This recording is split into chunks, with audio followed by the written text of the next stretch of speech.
Hi guys, Dan from BBC Learning English here with this week's learner question. Find out what it is after this. Okay, this week's learner question comes from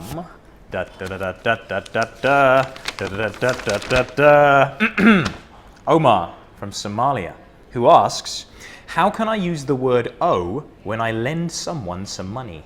Do I say I owe you $20 or do I say you owe me $20? How do I use this word in both ways, such as when I borrow money from someone or also when I lend someone some money?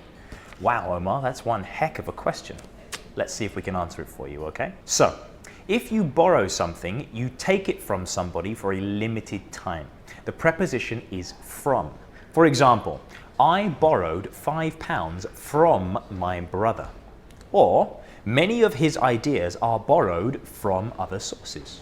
Now for lend. Lend is give. You give something to someone for a short or limited period of time, but they're expected to return it.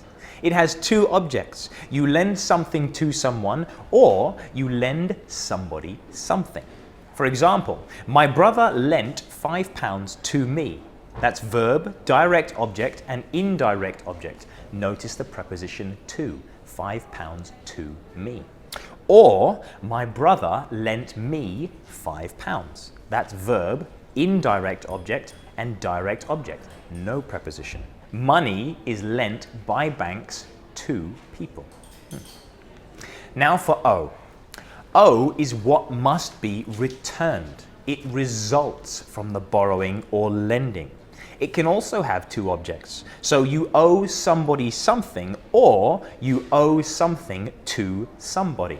And there's no difference. So using our previous example, I borrowed £5 from my brother, so I owe my brother £5. Or my brother lent me £5, so I owe £5 to my brother. And you can change it if you want to. So, I borrowed £5 from my brother, so I owe £5 to my brother. Or, my brother lent me £5, so I owe my brother £5. And it's all the same, so don't stress. I hope that answers your question, Omar. Thank you very much for writing to us. If anybody else out there has a question for Learners Questions, you can email us on learning.english@bbc.co.uk. Please remember to include Learners Questions in the subject box and your name and where you're writing from. Now, we get a lot of emails, guys, so we can't possibly answer all of them, but we do read every single one. And for more information, go to our website, bbclearningenglish.com.